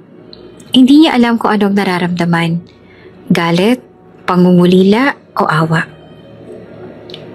Hindi ko inaasahan na sa pagdalo ko sa ospital ng Cavite, sa kwento lang ng isang nurse tungkol sa tsinelas ng pasyente nila, doon magsisimula ulit ang tanong na hindi ko sinagot ng 1 taon. Nagkatinginan sila. Sa pagitan nila, ang sandals success sa gabi ng kababalagan. Amara, malumanay na sabi ni Adrian. Hindi ko alam kung paano ako magsisimula. Hindi ko alam kung huli na ba ang lahat. Pero kung may puwang pa, gusto kong marinig mula sa'yo. May lugar pa ba ako sa buhay mo? Sa buhay na magiging anak natin? Napupuntong hininga si Amara. Hindi kita inaasam na balikan ako. Pinangarap ko lang na sana kahit minsan, maalala mo yung gabing yon. Hindi bilang pagkakamali, kundi bilang isang sandaling totoo. Lumapit si Adrian, umupo sa tabi niya. Mahalaga sa akin ang gabing yon. At higit pa roon, ikaw. Tahimik, hanggang sa inabot ni Amara ang sandals at marahang iniabot muli sa kanya. Kanina pa yan naghihintay sa'yo, sabi niya nang may ngiti sa gitna ng luha. Tinanggap ito ni Adrian at sa sandaling yon, tila may nabuong muli sa pagitan nilang dalawa. Isang katotohanang matagal na natulog sa katahimikan at ngayon muling nagising sa pag-asang hindi pa huli ang lahat. Hindi inaasahan ni Amara na sa simpleng muling pagkikita nila ni Adrian sa palasyo ay kasunod nito ang isang pambansang pagkabigla. Maaga pa lang ng umagang yon, dinig niya na ang sunod-sunod na mensahe sa cellphone niya. Ang ilan ay mula sa mga kaibigan, ngunit karamihan ay mula sa hindi niya kilala. Mga screenshots, links at video clips na pawang may iisang laman. Siya raw ang guro na ina ng magiging anak ng Pangulo. Hindi makapaniwala si Amara habang pinapanood ang balita sa TV. Isang gurong babae mula sa Cavite ang napag-alamang may kaugnayan sa Pangulo ng Pilipinas. Viral ngayon ang larawang kuha sa isang public school kung saan makikitang pinasundo siya ng isang presidential vehicle. Ayon sa isang hospital nurse, ang babaeng ito ay huling nakitang may suot ng parehong tsinelas na nawala ng Pangulo 1 taon na ang nakalipas. Biglang lumitaw ang split screen. Isang lumang larawan ni Adrian noong panahon ng bagyo at isa namang kuha ni Amara sa ospital hawak ang sandals. Parehong-pareho. Sa social media, sunod-sunod ang mga posts. Yung babaeng pinahiya sa oath-taking, siya palang nanalo sa puso ng presidente. Hindi skandal kundi destiny. #sandals ni President. Teacher Amara, you are the face of dignity. Samantala sa paaralan, bulungan sa faculty room, ang mga gurong datay pa simpleng lumalait kay Amara, ngayon ay tila mga nauupos sa kandila. Siya pala yun. Grabe, si Ma'am Amara talaga. Ang bait pa naman at ang galing magturo. Ang principal na dati rin nagkikibit-balikat lang sa sitwasyon ni Amara, ngayon ay abalang-abala kakasagot ng tawag mula sa regional at central office. Sa labas naman ng paaralan may media na. May mga reporters na gusto siyang makapanayam. May mga camera crew. May mga estudyanteng palihim na sumusulyap sa kanya habang naglalakad sa hallway. Pero si Amara, hindi umiwas. Pero hindi rin naghanap ng eksena. Tuloy lang sa trabaho. Pagdating ng recess, umupo siya sa silid-aralan. Nagbukas ng kanyang lumang lunchbox at saka lang huminga ng malalim. Panginoon, sa gitna ng lahat ng to, gabayan niyo po ako. Bulong niya. Sa social media, tumaas ang views ng mga vlogs at reaction videos. Mga kababayan, ngayon lang ako naiyak sa love story ng presidente. Sana all mahanap ang destiny kahit tsinelas lang ang iniwan. May isa pang tumatak na comment na umani ng libo-libong reactions. Siya ang teacher na pinagtawanan, pero siya rin ang babaeng pinili ng tadhana. This is not a scandal. This is a miracle. Hindi naglabas ang pahayag ang palasyo. Tahimik pa rin ang kampo ng Pangulo. Pero lalo lang ito nagpasiklab sa interes ng publiko. Sa mga forum, may debate. Dapat bang ikahiya ito ng Pangulo? O karapat-dapat ba talaga si Amara? Pero mas malakas ang tinig ng bayan. Hindi siya sumingil. Hindi siya nagpakilala. Hindi siya humingi ng kahit ano. Pero siya ang minahal. Sa bahay, habang si Amara ay tahimik na nanonood ng telebisyon, biglang may kumatok. Isang delivery man. May dala siyang brown envelope. Pagbukas niya, may sulat mula sa isang public school sa Iloilo. Ma'am Amara, salamat po sa pagiging inspirasyon. Gusto naming malaman ng mga batang babae na hindi sila dapat mahiya kung pinili nilang maging matapang. Sana balang araw makabisita kayo sa amin. Napaluha si Amara. Hindi niya inaasahan ang lahat ng ito. Habang ang iba ay naghahanap ng official statement, si Amara ay humawak lang sa kanyang tiyan. Tahimik, marangal at totoo. Wala pa siyang sinasabi, hindi pa rin siya nagpapa-interview. Pero ang buong bansa ay tila nahulog na sa kwento niya. At sa isipan ng sambayanan, naglalaro ang tanong, babae nga ba dapat ang mahiya? Kung wala naman siyang kasalanan? Sa huling bahagi ng gabi, trending pa rin sa lahat ng platforms ang dalawang hashtag. Hashtag teacher ng bayan, hashtag sandal si president. At sa bawat puso ng Pilipino, isang bagong pagtingin ang nabuo para sa isang guro na minsan ay pinahiya, pero ngayon pinapalakpakan na ng buong bansa. Tahimik ang buong bansa. Lunes ng gabi, alas 8, sa lahat ng istasyon sa telebisyon at radyo, parehong mensahe ang naka-flash. Special address from the President of the Republic of the Philippines. Ang palasyo madilim sa paligid, maliban sa isang podium sa gitna ng bulwagan. May simpleng presidential seal. Wala ang karaniwang ingranding background. Wala ring banderang nakapaligid. Simple, tahimik. At sa mismong sandaling yon, lumakad si President Adrian Lazaro sa gitna ng entablado. Nakabarong, walang bodyguards, walang speech folder. Tanging ang kanyang tinig ang bumasag sa katahimikan. Magandang gabi sa lahat ng aking kababayan. Panimula niya. Marahan, walang bahid ng galit o kaba. Alam kong maraming katanungan ang gumugulo sa inyong isipan.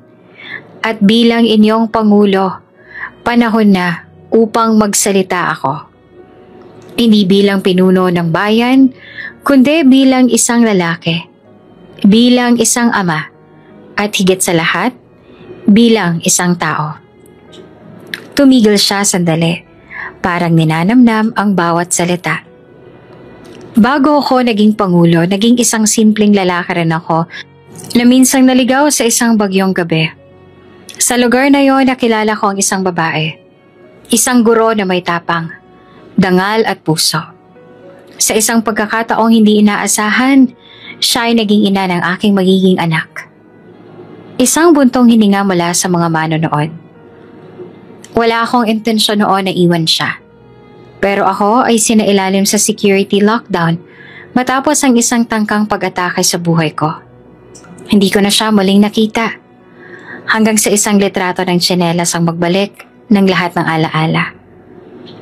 Nakita sa screen ng larawang lumabas sa media. Si Amara nakaupo sa ospital. May hawak na sandals. Sabi ng iba, iskandalo raw ito. Sabi naman ng ilan, milagro. Pero para sa akin, ito ay isang pagkakataon para panindigan ang katotohanan. At ito ang totoo. Ako ang ama ng batang dinadala ni Amara Villaseran. At hindi ako nahihiyang aminin niyon. Uminto siya sandali. Sa social media, sabay-sabay ang mga netizens sa pag-post. OMG, siya nga, inaamin niya talaga. Grabe, hindi ko kinaya ang katapangan ni President Adrian na. Hindi kahihiya ng pagiging ama. At lalong hindi kahihiya ng pagiging ina. Diin naman ni Adrian. Sa halip na husgahan, dapat nating parangalan ng mga babaeng pinipiling maging matatag sa gitna ng panghuhusga. Ang guro na minsang pinagtawanan, ngayon ay tinitingala na ng buong bayan. Sa bahay nila Amara, hawak niya ang remote habang pinapanood ang eksena. Ang kanyang mga kamay ay bahagyang nanginginig. Katabi niya ang kanyang ina, na tahimik lamang pero may luha sa mga mata. Anak, iyan ang lalaki nagmamahal sa iyo. Bulong ng ina. Hindi nakasagot si Amara. Tahimik siyang ngumiti. Kahit nababalot pa rin ng kaba ang kanyang dibdib. Balik sa palasyo, nagpatuloy ang Pangulo. Amara is not just the mother of my child. She is the woman I love. Halos marinig ang collective gasp ng buong bansa. Sa mga bahay, sari-saring reaksyon. Ang mga matatanda sa barangay, abay, totoo palang love story ito, hindi chismis. Ang mga estudyante, si Ma'am Amara, OMG, ang cool niya. Ang mga guro naman sa paaralan, tahimik, napahiya, walang masabi. Hindi ko intensyong gawing personal ang posisyon ko sa bayan. Dagdag pa ni Adrian. Pero bilang tao, kailangan ko rin ipaglaban ang katotohanan. Hindi ako perpekto, pero gusto kong itama ang mga pagkukulang ko. Simula ngayon, hindi na siya magiging tago. Hindi na siya matatakot. At hindi na siya haharap sa mundong mag-isa. Ako ang magiging kasama niya. Pagkatapos ng speech, tumalikod siya sa podium. Walang tanong mula sa media. Walang scripted press con. Umalis siyang tahimik, pero ang mensahe niya ay umalingaw-ngaw sa buong bansa. Sa susunod na mga oras, ito ang laman ng bawat news channel. Pangulong Adrian, inamin ng amahan. Isang guro ang babae ng buhay niya. From scandal to love story, nation reacts to presidential address. Hashtag the president speaks and hashtag Amara ng bayan. Parehong nag-trend worldwide. At sa loob ng silid ni Amara, pinikit niya ang mga mata. Hindi niya alam kung anong naghihintay bukas. Pero sa oras na yon, ramdam niya ang hindi na siya mag-isa. At sa puso ng bayan, siya na ngayon si teacher ng Republika. At sa puso ni Adrian, siya na ang babae na pinili niya. Kahit buong mundo pa ang manood. Isang linggo matapos ang national address ng Pangulo, tila hindi pa rin lumulubog sa kamalayan ng mga tao ang katotohanang si Amara Villaseran, ang dating pinagtawanan, pinagbulungan at hinusgahan ay hindi lamang ina ng anak ng Pangulo, kundi babae na pinili nitong mahalin sa harap ng sambayanan. At ngayon, dumadaguntong ang pangalan niya sa buong bansa. Ngunit sa isang maliit na sulok ng Barangay Estrella Elementary School, tahimik lamang si Amara.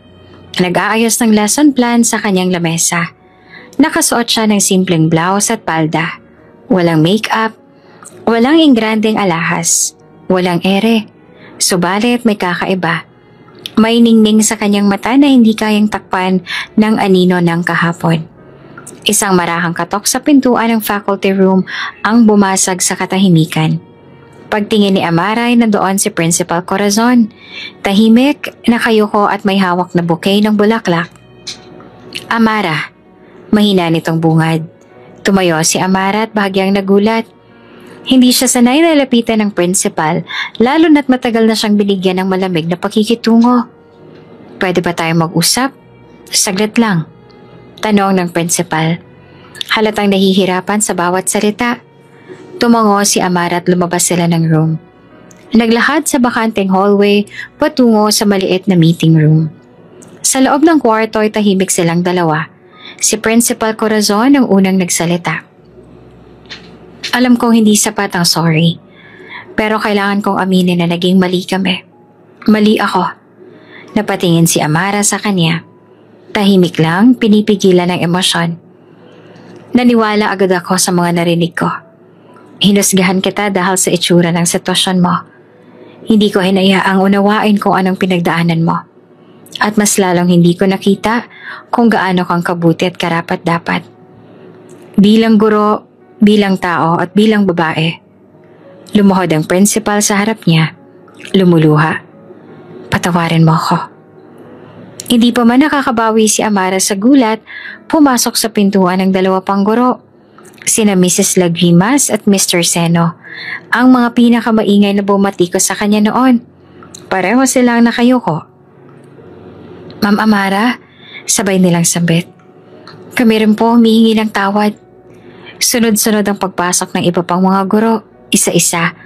Kahit ang mga nanay mula sa Parents Teachers Association na dati umiiwas sa kanya sa kalsada, ngayon ay lumapit na may dalang pagkain, bulaklak, at liham ng paghingi ng tawad. Walang imik si Amara sa una. Hanggang sa bumulala siya ng isang malalim na buntong hininga at dahan-dahang umiti. Lahat naman po tayo may pagkakamali. Wala pong perpektong guro, principal o magulang. Pero kung may aral man tayong natutunan, iyon na po ang tunay na mahalaga. Tumulo rin ang luha ni Amara, hindi dahil sa sakit, kundi dahil sa paghilom. Kinabukasan, tinipon ng buong faculty at ilang estudyante sa covered court ng eskwelahan. Ang buong paligid ay may mga banderitas at bulaklak. Hindi ito ordinaryong programa. At sa gitna ng entablado, may isang malaking tarp. Pagkilala at pagpaparangal kay Ginang Amara Villaseran, inspirasyon ng taong panuruan. Tumayo ang district supervisor sa entablado. Ngayong araw na ito, buong rehiyon ay bumabati sa isang guro na hindi lang nagturo ng leksyon sa klase, kundi nagpakita ng dangal, tibay at puso sa gitna ng matinding pagsubok. Ipinagmamalaki naming igawad ang parangal na ito kay Ma'am Amara Villaseran bilang inspirasyon ng taong panuruan. Umakyat si Amara sa entablado. Lahat ng mga dating nag-iwas ng tingin ngayon ay pumapalakpak ng buong lakas. Ang mga batang dati walang pakialam ngayon ay nakatitig sa kanya na parang artista. Suot ang simpleng barong style na blouse, tumayo si Amara sa harap ng mikropono. Hindi ko po inaasahan ang lahat ng ito, na hindi ko po ginusto ang pansin. Isa lang po akong guro, gaya ninyo, na ginusto lang makapagturo ng maayos. Pero sa isang iglap, naging tampulan ako ng husga, at ngayon ang parangal. Sandaling natahimik siya, tsaka muling nagsalita. Ang tunay na lakas, hindi sa kung ilang parangal ang meron ka, kundi sa kung paano mo pinili ang tahimik na dignidad, kahit lahat ay tumalikod sa'yo. Nagpalakpakan ng lahat. May mga batang umiiyak. May mga gurong yumakap sa kanya pagkatapos. Walang ingranding camera crew. Walang media. Pero ang halakhak at luha ng bawat guro at estudyante sa araw na yon ang tunay na pabuya. Sa sulok ng covered court, isang lalaki na nakasimpleng cap ang tahimik na nakamasid. PSG ang kasama. Hindi siya lumapit. Pero habang pinagmamasdan niya si Amara sa entablado, hinawakan niya ang dibdib niya. Pabulong, sinabi niya. Tama ang pinili ko. Tahimik ang gabi sa loob ng Malacanang. Sa likod ng palasyo, sa hardin na may fountain at mga ilaw na tila mga bituin sa lupa, naroon sina Adrian at Amara. Hindi na sila mga estranghero na nagkakilala sa ulan. Ngayon, sila na ay dalawang taong pinagtagpo ng tadhana. Sinubok ng kahapon, pero pinili ang isa't isa sa kasalukuyan. Hawak ni Amara ang baso ng gatas. Malapit na siyang manganak. Ngunit ang itsura niya ay tila isang reyna. Banayad ang kilos, dignified at puno ng liwanag. Nakaupo siya sa isang ratan na upuan habang pinagmamasa ng fountain na may sumasayaw na ilaw. Si Adrian naman ay tahimik lang na nakatayo sa tabi niya. Hindi bumibitaw sa paghawak ng kanyang kamay. Dati akala ko, kapag naging pangulo ako, makukumpleto na ako. Bulong ni Adrian. Napatingin naman si Amara. At ngumiti si Adrian at lumuhod sa harap niya. Hindi pala, kasi kulang ka. Napatigil si Amara. Nanlamig ang kamay niyang nakahawak sa baso. Sa kanyang harapan, si Adrian, Pangulo ng Republika, ay lumuhod hindi bilang pinuno ng bansa, kundi bilang isang lalaking nagmamahal ng totoo. May inilabas itong maliit na velvet box mula sa bulsa. Nang buksan niya, isang eleganteng singsing na may maliit na diamante ang kumislap sa ilalim ng mga ilaw. Amara Villaseran, bulong ni Adrian, habang tahimik ang paligid, kahit may mga PSG na nakatanaw mula sa malayo. Maaari ka bang maging unang ginang? Hindi ng palasyo, kundi ng puso ko. Bumagsak ang luha ni Amara. Hindi siya agad nakasagot. Hawak niya ang tiyan niya at marahang inilapat ni Adrian ang kamay dito. Alam kong hindi ito ang kwentong ginusto mo. Hindi ito perpekto. Walang kasunduan. Walang label nung una. Pero alam ko, ang bawat araw mula nang makilala kita ay nagbago ang pananaw ko sa pag-ibig, sa responsibilidad at sa pagiging isang tunay na lalaki. Nanginginig ang boses ni Adrian. Amara, hindi kita minamahal dahil ikaw ang ina ng anak ko. Mahal kita dahil ikaw ang babaeng nagturo sa akin kung paano magmahal ng totoo. Umiyak si Amara at bahagyang tumawa sa gitna ng luha. Alam mo ba kung ilang gabi kong pinangarap na tanungin mo yan? Sambit niya. Hinahaplos ang buhok ni Adrian.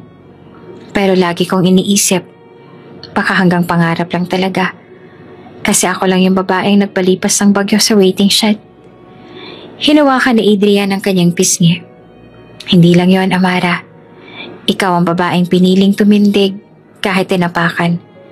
Ikaw ang babaeng piniling magmahal kahit masaktan.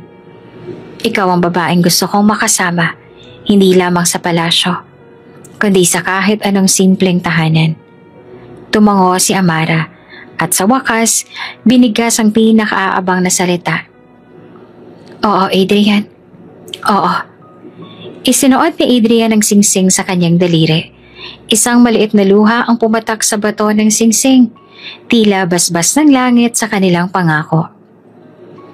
Sa di kalayuan, palihim na nagpalakpakan ang ilang PSG at palace staff na tahimik na nanonood. Isa sa kanilang nag-snap ng larawan, pero hindi agad ito pinost. Iniingatan nila ang sandaling yon para sa magkasintahan.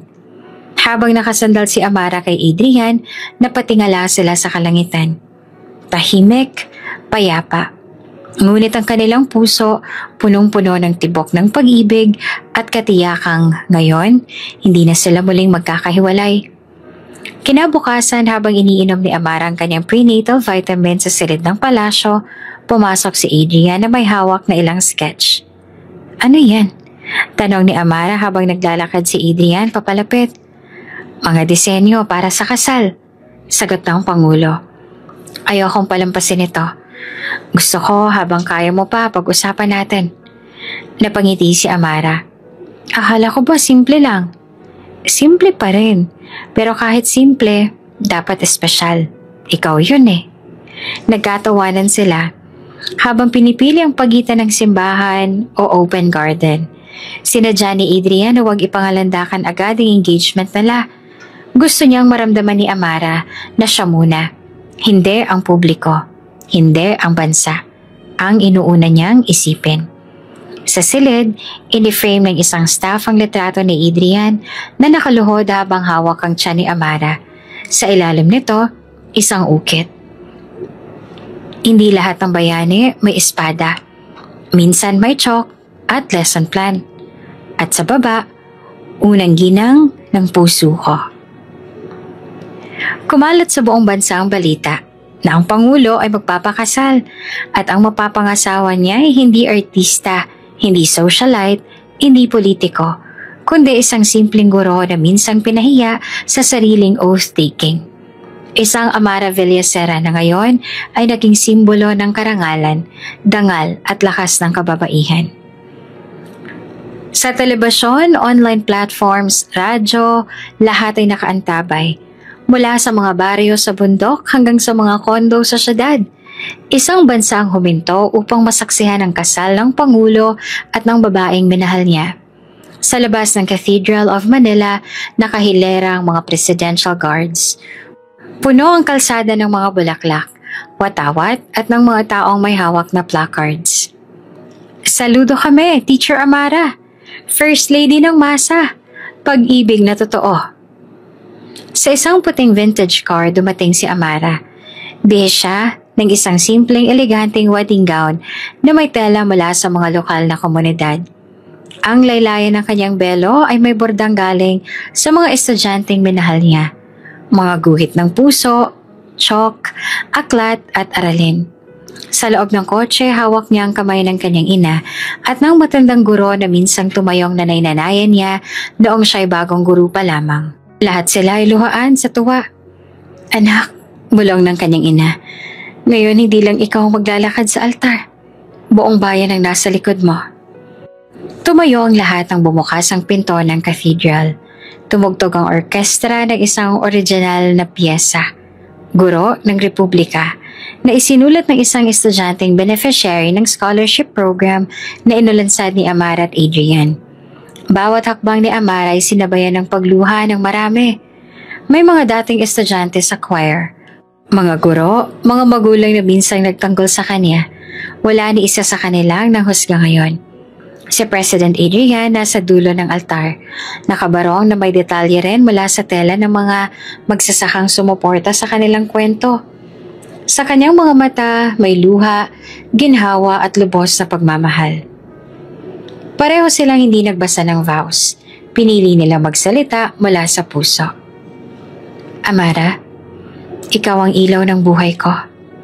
Sa isang gabi ng bagyo, ikaw ang naging payapa akong tahanan. At sa bawat araw simula noon, ikaw ang naging dahilan kung bakit mas pinili kong magmahal kesa mamuno ng walang puso. Sa harap ng Diyos at ng bayan, ako ay sayo, ngayon at magpakailanman. Adrian, hindi mo ako iniligtas mula sa ulan lang. Iniligtas mo ako mula sa pagdududa sa sarili, mula sa takot na magmahal muli. Hindi kita pinili dahil ikaw ang presidente, kundi dahil ikaw ang lalaking nagpakita sa akin ng respeto at kabutihan kahit hindi mo alam ang buong kwento ko. Ipinapangako kong sa bawat pagsubok, titindig akong kasama mo. Hindi bilang asawa mo, kundi bilang mamaymayang kapantay mo. Nang sabihin ng pare na maaari mo nang halikan ng iyong asawa, tumayo ang buong simbahan. Kasabay ng halik ay ang tunog ng kampana ng cathedral. Kasabay ng fireworks sa labas at hiyawan ng taong bayan. Ang eksena ay naging viral kaagad. Hindi lang kasal ng Pangulo, ito ang kasal ng bayan. Sa labas ng simbahan, isang malaking handaan ang inihanda. Hindi exclusive, bukas para sa lahat. Mula estudyante, vendor, jeepney driver, guro, janitress, hanggang cabinet members at diplomats. May mga long tables, libreng pagkain at mga palaro para sa bata. Hindi ito typical na state banquet. Ito ay salo-salo ng isang pamilya ng bayan. Kinagabihan sa harap ng palasyo, isinagawa ang isang tribute kay Amara. Sa ating bagong unang ginang, ani ng Secretary of Education sa mikropono, na hindi lamang nagsilbing ilaw ng tahanan kundi naging tanglaw sa madilim na bahagi ng sistema ng edukasyon. Isang huwarang ina, guro at babae. Inabot kay Amara ang isang Golden Medal of Honor for Public Inspiration. Tumayo siya sa isang harap ng podium. Nakangiti ang kamay, nakapatong sa tiyan niyang malapit ng magsilang. Maraming salamat, wika niya. Pero ang tunay na parangal ay ang makita kayo naniniwala muli sa isang gurong minsang tinawanan. Sa tabi ng entablado, si Adrian ay proud na proud at sa mga mata ng lahat, hindi na lang ito ang Pangulo. Siya na rin ang asawa ng guro ng Republika.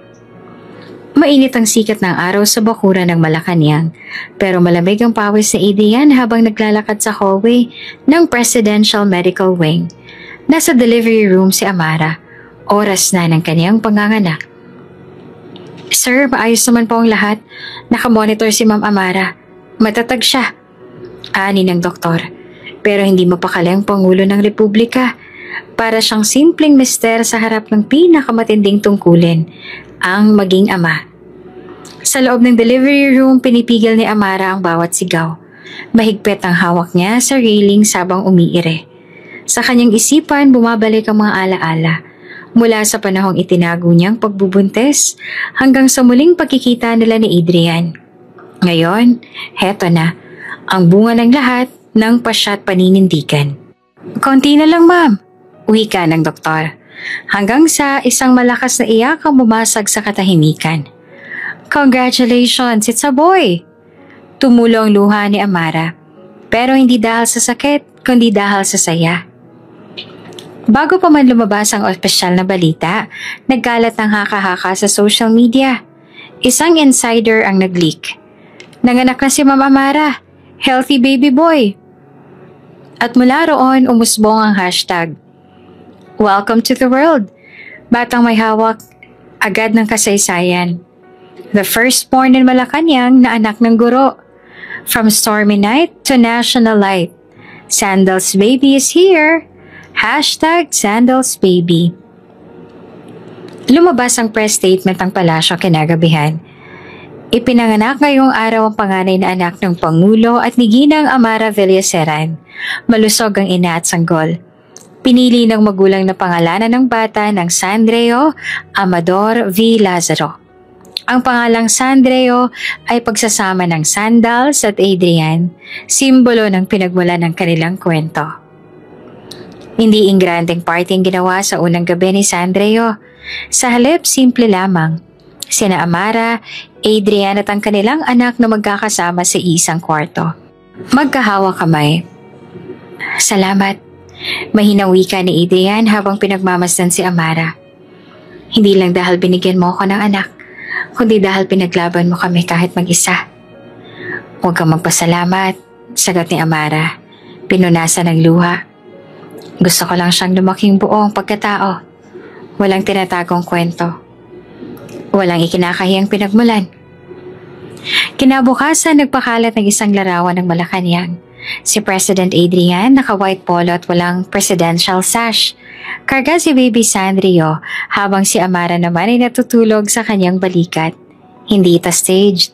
Isang moment ng pamilya. Totoo. Sapat. Viral agad ito. Sa likod ng kapangyarihan may isang ama. Ang anak ng guro at ng Pangulo. Buhay na patunay ng pagmamahal. Habang dumadaan ang mga araw, bawat milestone ni Sandreo ay pinapansin ng publiko. Unang ngiti, trending.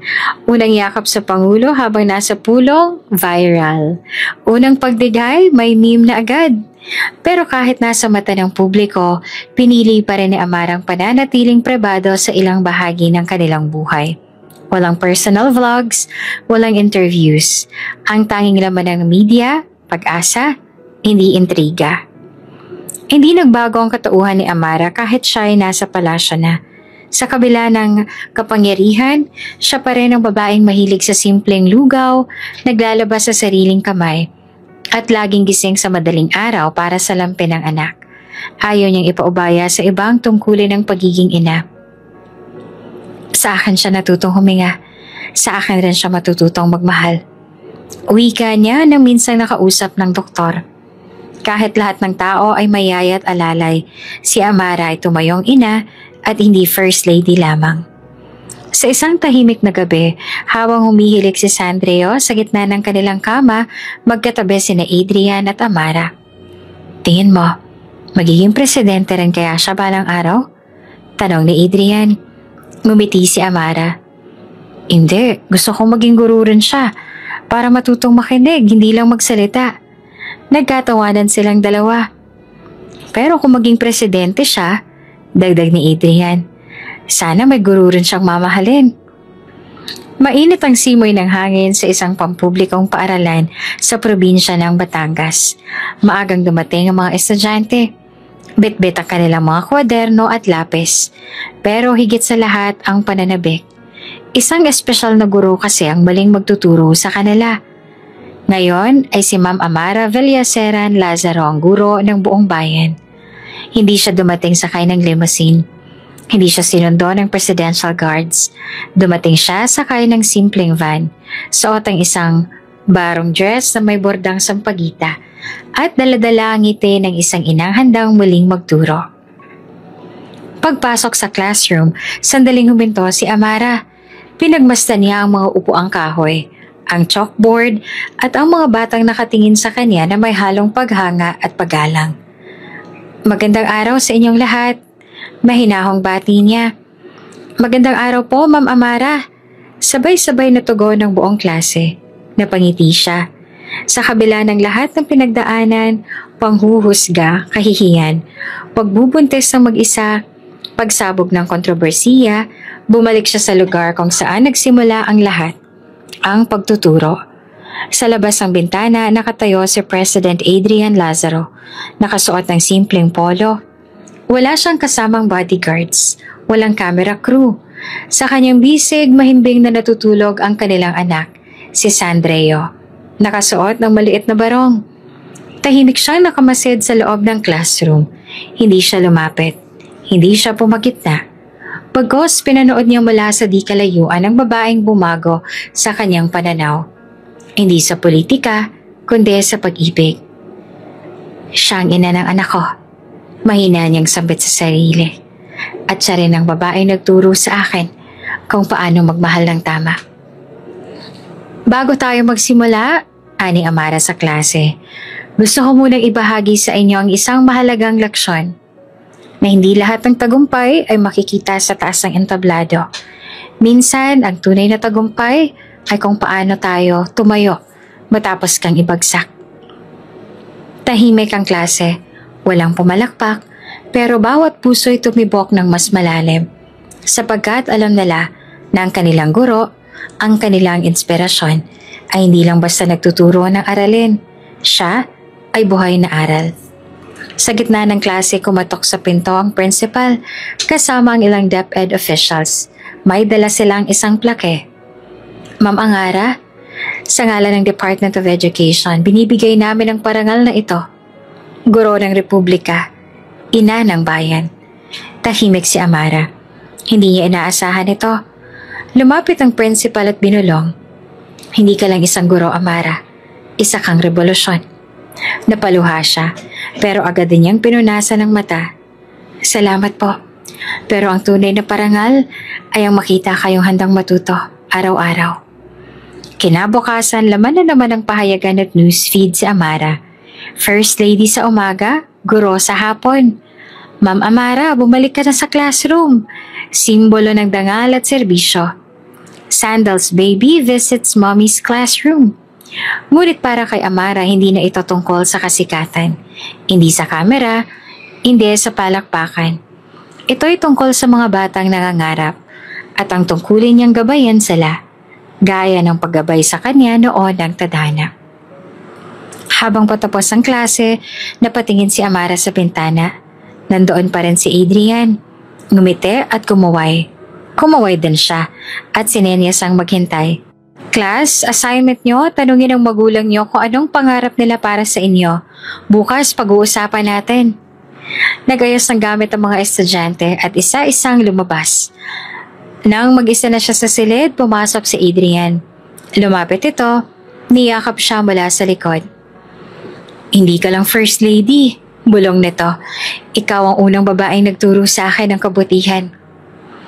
Sa isang panayam na isinagawa matapos ang kanyang unang linggo sa pagbabalik eskwela, tinanong si Amara.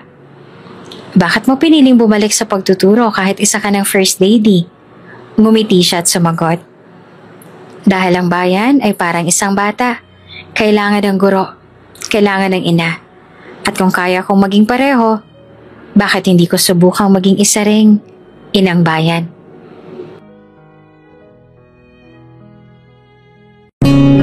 Kung bago ka pa lang sa channel na ito, mga kwento ni Ate Jane, Story Mo, Ikwento Ko, huwag kalimutang pindutin ang notification bell at subscribe button.